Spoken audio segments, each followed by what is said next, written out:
اتضايقت منك بسبب الفيلم؟ يعني كان ليه وجهة نظر حادة بعض الشيء؟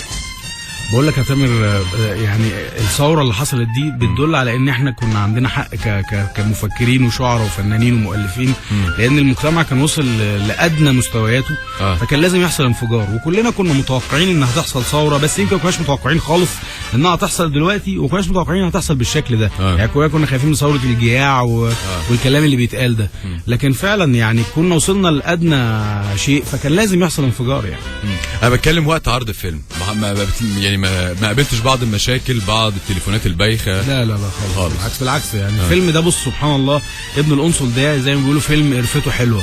يعني اتكتب وخلص بسرعه وتصور بسرعه جدا، ويعني لدرجه ان احنا اخر يوم تصوير عمرو عرفة جه قال لنا على فكره يا جماعه النهارده اخر يوم. ما صدقناش اخر يوم ازاي، عارف ضحك علينا. فالفيلم ده سبحان الله فعلا كان ربنا مسهل فيه بشكل غريب، والحمد لله ان هو يعني كان نصيبه من النجاح الحمد لله. يعني ايه بقى الخطط الجايه باذن الله؟ يعني سمعنا على خطه ما بينك وما بين الفنان محمد سعد واحمد سمير، وبعد كده سمعنا على فيلم تاني مع احمد حلمي، ايه التفاصيل؟ لا هو الفعليا اللي شغالين عليه هو فيلم احمد حلمي اكس لارج، اخراج المخرج الكبير الاستاذ شريف عرفة، انتاج الاستاذ وليد صبري، بطولة حلمي. لسه ما تحددش باقي الكاست بتاعه طبعا بسبب الفتره الاحداث اللي حصلت، فكان في بعض التعديلات اللي انا بقوم بيها قبل الثوره وفي خلال احداث الثوره، فطبعا ما كانش الواحد في دماغه خالص ان هو يجي يكتب او يشتغل في الفتره اللي فاتت طبعا.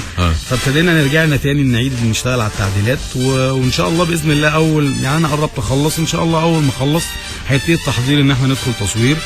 بالنسبه لموضوع سعد، ان انا سعد جاري وساكن معايا في نفس الكومباوند، وهو احمد سمير فرج.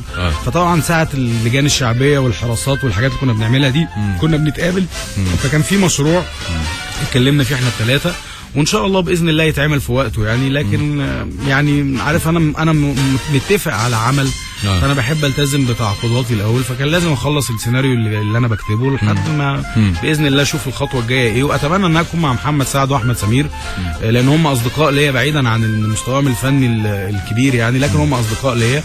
وسعد انا اعرفه مثلا اتعاملنا مع بعض في فوازير رمضان في سنه 98 يعني. اعرفه، شوف بقى احسب بقالي كام سنه انا وهو اصحاب. عملنا فوازير انا وهو وياسمين عبد العزيز، واخراج محمد عبد النبي وعبد الله محمود الله يرحمه. فسعد عشره عمر واخويا الكبير يعني. اتمنى ان انا اتعامل معاه في السينما، يبقى حاجه بالنسبه لي شيء يشرفني يعني باذن الله.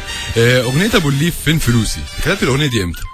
طبعا كتبت الاغنيه دي بعد الثوره اكيد. بعد يعني الثوره طبعا. انا ما عجبني، كنت فاكر ان كل الالبوم بتاع ابو الليف كان قبل، يعني دي كانت خارج الالبوم وكانت نزلت لوحدها. لا مش ما كناش اصلا يعني، كان الشريط عملنا فيه كام اغنيه لكن ما كناش خلصناه. لكن دي اول ما حصلت الثوره قلنا لازم نعملها يعني. طيب تعال نروح نسمع اغنيه فين فلوسي لابو الليف. الاغنيه ديت ايمن بهجت قمر وابو الليف، ونرجع لكم مره تانية في اتصالات ميوزك بوكس، والنجم الشاعر الغنائي والمؤلف ايمن بهجت قمر. تحتفل بعيد ميلاد الشاعر والمؤلف ايمن بهجت قمر، وايمن معانا حد عايز يقول لك كل سنه وانت طيب. الو ايمونه. الو ايمونه يا تومه، الف مبروك. الله يبارك فيك، عقبالك. عقبال 90 سنه يا معلم. الله يخليك. 90 مش 100 ليه؟ ال10 دول راحوا فين؟ ايه مش 100 ليه؟ لا انا مش تقليدي. مش تقليدي، لا طول عمرك يا تومه ستايل حبيبي. الموزع تومه، مساء الفل، منورنا. صباح الفل. قول لي بقى، حابب الفتره اللي جايه تتمنى ايه لايمن بهجت قمر؟ نفسك في فيلم منه حلو، ولا نفسك في اغنيه اجمد، ولا نفسك في ايه بالظبط؟ لا انا نتمنى، بص انا يعني نتمنى ان انا وايمن يعني الايام ده ما تفرقناش يا رب ان شاء الله. وتفرقنا ليه يا عم؟ ان شاء الله خير. لا خالص، لا يعني عموما يعني عموما بقى حسد شيطان ناس يعني. الحمد لله يا توما، ربنا يديم الصداقه يعني هي بيننا. دي الامنيه اللي انا بتمناها يعني. باذن الله يا رب. توما انت تعرف ايمن بالك قد ايه؟ تشتغلوا مع بعض بالك قد ايه؟ لا انا تقريبا من زمان، ده من قبل ما انا اوزع يعني. مثلا صاحبنا من زمان جدا يعني. من زمان قوي يعني. طب واول اغنيه عملتوها مع بعض ايه؟ تفتكر؟ كانت اغنيه حماقي. بالظبط. واحده. واخر اغنيه عملتوها مع بعض؟ اخر اغنيه كانت هشام صادق يعني. لسه ما نزلتش. توما بشكرك جدا، وباذن الله تكون معانا قريب باذن الله. باذن الله. ميرسي يا تومه، وكل سنه وانت طيب يا حبيبي. ربنا يخليك. مع السلامه. طب هي جت من تومه ما جاتش مني. هشام صادق مش عايز تتكلم عليه؟ هشام طبعا احنا الفتره الجايه يعني احنا دي برضو من الحاجات اللي احنا لازم نعملها كلنا كفنانين. عندنا الامكانيات او عندنا الموهبه ان احنا لازم نساند الاصوات الجديده. واحنا عملنا ده الحمد لله انا وتومه ويحيى السنه اللي فاتت. الموضوع نادر ابو الليف. السنه دي ان شاء الله عندنا هشام بنجهزه هو وبنت اسمها مريم. ان شاء الله نعمل لهم شريط يبقى كويس ليهم هما الاثنين. هو كل واحد هيبقى لوحده ولا ديو في كل الاغاني؟ والله بص، لا مش ديو في كل الاغاني، بس هو مش عارفين لسه هل هنعمل لكل واحد شريط مستقل ولا هنعمل لهم شريط مع بعض. بس هي الفكره ان احنا الفتره اللي جايه دي لازم كلنا نقف جنب المواهب الشابه، لان في ناس كتيره ليها عندها موهبه وما كانتش عارفه حد ياخد بايديها. وده اللي انا من خلالك برضو بناشد بيه الدوله ان هي بقى تقف جنب الشباب اللي ما كانش عارف ياخد فرصه قبل كده. لازم بقى الفتره الجايه نطلع اصوات جداد، نطلع ملحنين وشعراء جداد. يعني لازم الدوله تساندنا، تقدم لنا امكانيات. يعني احنا مثلا انا وتومه ويحيى ما بنطلبش من الدوله مثلا غير ان احنا يوم ما نعمل شريط زي ابو الليف عشان ما تحصل لناش زي المشكله اللي حصلت في شريطه. احنا محتاجين حد يصور لنا فيديو كليب. احنا ممكن امكانياتنا ان احنا نعمل اوديو كويس، لكن محتاجين ان الدوله تدعم انها تعمل لنا، تصور لنا الاغاني المطربين الشباب. مش محتاجين منهم فلوس، مش محتاجين منهم اي حاجه. فاعتقد ان البلد يعني لازم نقف جنب المواهب. فده ده المبدا اللي احنا الحمد لله كان يعني ابتديناه من السنه اللي فاتت، وناويين ان شاء الله انا وتومه ويحيى ان احنا نكمله باذن الله الفتره الجايه برضه. انت وتومه ويحيى كنتوا مهتمين بابو الليف، وطلع ابو الليف السنه اللي فاتت وحقق النجاح الحمد لله يعني. ما شاء الله. الحمد لله. السنه دي انتوا مركزين على هشام ومريم وابو الليف طبعا. يعني لازم برضه مسؤول مننا ان احنا لازم نعمله شغل كويس يعني. بس هل ابو الليف هيرجع يعني هل هيبقى عنده مساحه انه يغني بعد المشاكل اللي هو فيها دي؟ هيعتزل ولا ايه؟ بس دلوقتي ولا ده يبقى فقري قوي بصراحه.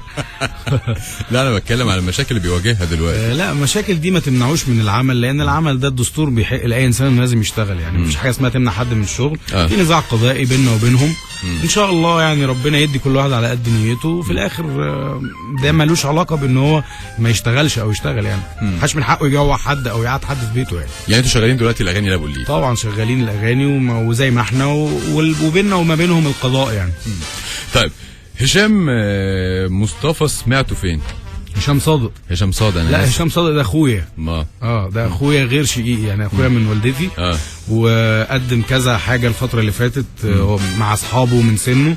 وكنت سايبه يتمرمط سنين طويله، وكان بيغني كورال مع عمرو دياب. بس هو ظهر في كليب من فتره من تهيألي. لا ده صادق التاني بقى الصغير. انا عندي الاخين بيغنوا. هشام الوسطاني وصادق الصغير. صادق كان عامل اغنيه في شريط روتانا ميشن اللي كان نزل. كانت كلام نادر عبد الله ووليد سعد، وانا كنت فرحان ان هي مش كلامي. لان انا ما احبش ان هو برضو اول بدايه ليه يبقى معايا. لازم يتعب ويشتغل. هشام نفس الحكايه، نزل له اغنيه قبل كده في دلتا هيتس، الشريط اللي كان فيه انا يا انت بتاع حماقي. كانت كلامه ولحنه، كان اسمها ليها ماضي. فقررت بعد ما حسيت ان هو اكتسب خبرات وان هو ابتدى يعني فعلا الموضوع مش عشان خاطر هو اخويا ولا فقررنا ان احنا نعمل له شغل انا وتومه ويحيى باذن الله. واتمنى يعني هو والبنت يحققوا نجاح باذن الله، يبقى جميل يعني. ده هيكون اول انتاج لايمن؟ لا ما التاني، ما انا بقول لك ابو الليف.